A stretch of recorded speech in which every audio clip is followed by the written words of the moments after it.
Estamos de volta. A gente não pode falar, e como eu falei no bloco anterior, que o objetivo principal da auditoria é identificar fraudes. Correto. E sim, principalmente, erros e falhas que podem trazer grandes problemas para o condomínio. A gente já falou de questões fiscais, que lá na frente pode ser uma bola de neve. O que mais a gente consegue identificar preventivamente para que o condomínio, não como no caso aqui da nossa síndica hoje presente, depois de anos isso já vira um problema muito maior? Perfeito.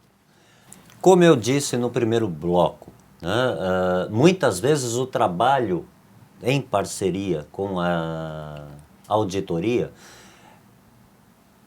o retorno financeiro, ele ocorre. E ocorre no sentido de um tributo que não foi retido, não foi recolhido, muitas vezes pagamentos feitos de forma errada, não é incomum pagamentos, infelizmente, em duplicidade, multas e juros que o condomínio não tinha o conhecimento. E isso acaba revertendo, que se não tivesse a auditoria, muitas vezes poderia ter passado despercebido pelo Conselho Consultivo. Isso ocorre. Né? Mas um fato principal que eu acho que é importante, que a auditoria não pode deixar de ver, é o desrespeito, inclusive, que isso é uma qualidade do serviço também, é o desrespeito do próprio condomínio, da gestão, conselho consultivo e o gestor, com relação à própria convenção do seu condomínio. Muitas vezes não tem o conhecimento de toda a questão legal dentro do condomínio. E a obrigação da auditoria é conhecer ela por inteiro. Então a auditoria tem que conhecer não só a legislação, como a legislação, entre aspas, interna do condomínio, que é a convenção. Correto. Como que para o condômino ou para o corpo diretivo ter essa auditoria? Como é a aceitação? Como que eles entendem o papel do auditor, da auditoria mensal? Como é visto, principalmente, quando um síndico traz essa modalidade para um condomínio que não tinha anteriormente? Ricardo, eu acho que, por exemplo, numa assembleia, quando você cita exemplos, né, de algumas situações que aconteceram em outros condomínios, né, e de fato, então eu acho que as pessoas começam a ter mais interesse em realmente pegar uma empresa de auditoria para ir acompanhando, porque às vezes são economias que o barato sai caro, né? A gente vai evitar de ter custos, porque o condomínio vai aumentar, mas a gente pode ter um rombo lá na frente. Marcos, como que você enxerga como especialista, como que normalmente é essa relação, principalmente com o conselho, né? Porque teoricamente, na parte legislativa, na parte da convenção, o conselho que seria o responsável por fiscalizar, por exemplo, as contas. A gente sabe que eles, na grande maioria, não são especialistas, não são contadores, não são auditores, e aí, obviamente, que o mais adequado é indicar uma empresa que é especialista para isso. Como que essa relação, principalmente com o corpo diretivo? Se torna extremamente amigável.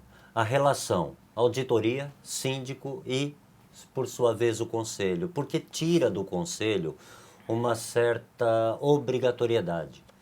E convenhamos, no mundo atual, todo mundo está correndo, tem os seus afazeres, tem os seus compromissos. Muitas vezes, para um conselheiro que não é um contador, não é um auditor, não tem o conhecimento, a legislação tributária do país, que não são poucas, acaba passando muita coisa.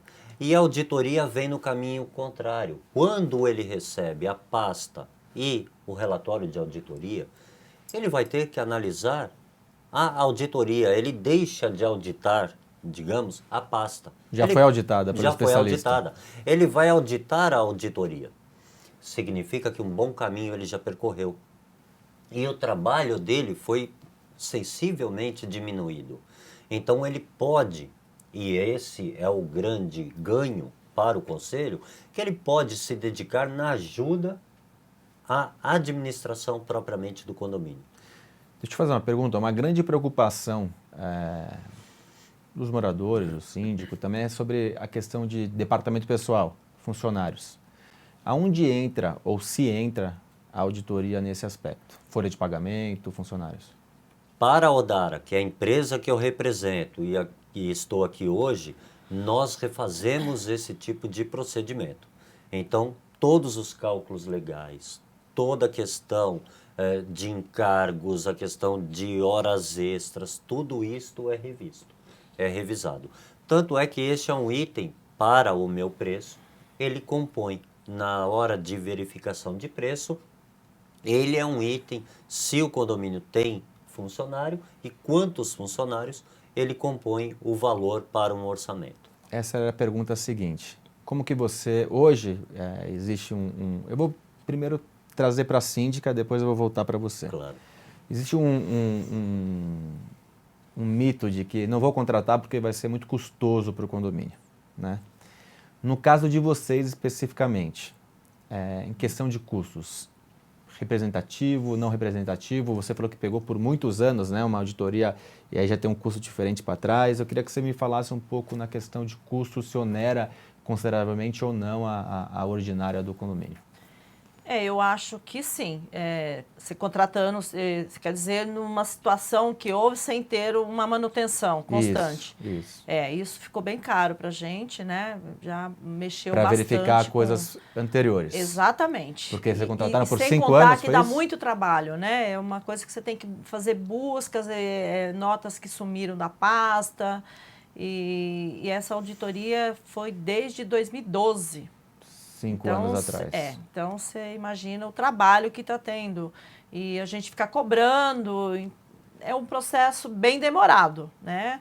A gente ficou aí praticamente 1 ano fazendo isso. Mas agora, quando a gente traz para o mensal, acaba sendo um preço bem em conta para o condomínio, não?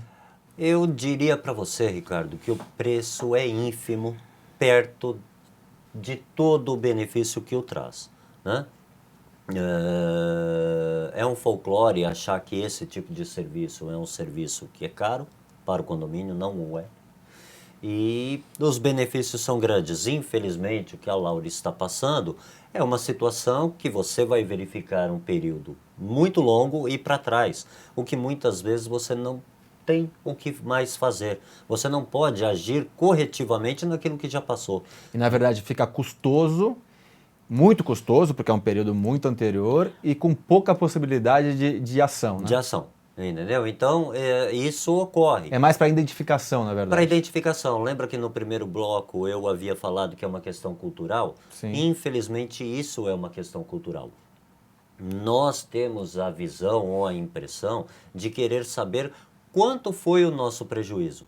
Mas a contrapartida de querer resolver para não termos o prejuízo, isso não caminha em conjunto. Marcos, como que você dá o seu preço? Qual que são as variáveis para o preço? São 2 informações que eu peço para o condômino. Para mim, o quanto arrecada, o quanto deixa de arrecadar, não entra na questão. Tá? Eu preciso de 2 elementos, é o número de unidades e o número de funcionários CLT registrados. A partir disso, eu tenho um sistema, um programa dentro do escritório em que eu calculo o número de horas que eu vou gastar. Deixa eu já te deixar, como eu te falei, o objetivo do programa também é dar o máximo de informação para o nosso telespectador. Eu vou te deixar já numa saia curta aqui. Um condomínio, uma torre, aproximadamente 80 unidades, por exemplo, 6, 7 funcionários. Em média, quanto ele gastaria? Em média, lógico, eu não vou entrar não quero que você dê o preço fechado aqui, cada caso é um caso, mas em média, quanto ele gastaria mensalmente por essa consultoria e auditoria? Num cenário aproximado como exposto, 80 unidades e 7 funcionários, não sairia por mais de R$450, talvez é o máximo. Então a gente está falando de 400, 450, alguma coisa assim em torno disso, num condomínio que deve ter uma arrecadação ordinária de pelo menos R$50 mil. Correto. Quer dizer, 1% é ínfimo. Às vezes até menos de 1%. Ao que vai te trazer de benefício, né? Ao que trará de benefício. Então, e muitas vezes o serviço se paga. Eu vou fazer aqui um quadro que chama Aplicando Advertência e a gente volta para as considerações finais de vocês. A advertência vai para você, síndico, que não contrata uma auditoria mensal. por que não contratar? Você é um síndico honesto, quer o bem da coletividade, quer fazer tudo certo. Então, se a auditoria pegar problemas, erros, é melhor, porque você corrige de imediato. Se você não contratar e tiverem erros, lá na frente uma auditoria vai identificar os erros e praticamente não poder fazer nada. Então, contrate, não é um custo, é um investimento. Um investimento que vai te trazer retorno financeiro, porque erros acontecem. Você vai errar, a administradora vai errar e a auditoria vai identificar e corrigir a tempo. Então, advertência para você que não está com a cultura do preventivo. Seja preventivo e faça uma auditoria mensal, constante.